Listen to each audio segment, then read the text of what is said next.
O'g'lim, Xo'p. bir maslahatli ish bor edi. Xo'p, oyijon. Nima ish ekan?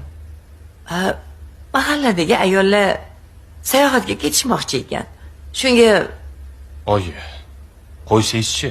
O'zi qarzimiz boshimizdan oshib toshib ketgan bo'lsa. Sayohat deysiz yana bizga. men ham shuni o'yladim. Lekin mahalladagi ayollardan qolib ketmay degandim-da.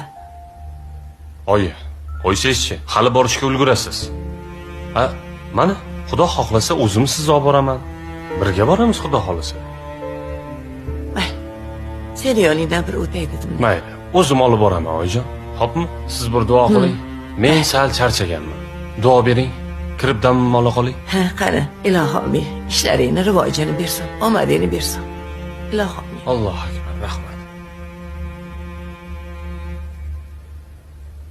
Haligi oyijon, idishlarni ertalab yuvsam maylimi? O'g'lingizning kirlarini dazmol qilishim kerak edi. Ha, mayli, o'zim yuvib qo'yaman. Boravering. O'zim yuvib qo'yaman. Rahmat. Yaxshi dam oling.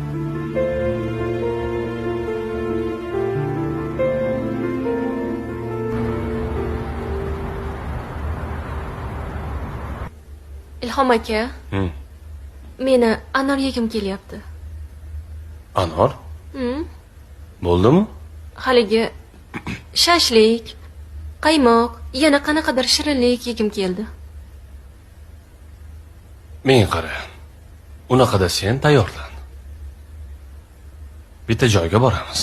Restoranga borasizmi? Lekin oyimlarga indamay qo'yaver, xo'pmi? Hozir ortiqcha gap so'zga umuman toqatim yo'q. O'zingiz borsak yana ham yaxshi bo'lardi. Mayli, bo'lmasa men tayyorgarlik ko'raman. Xo'p.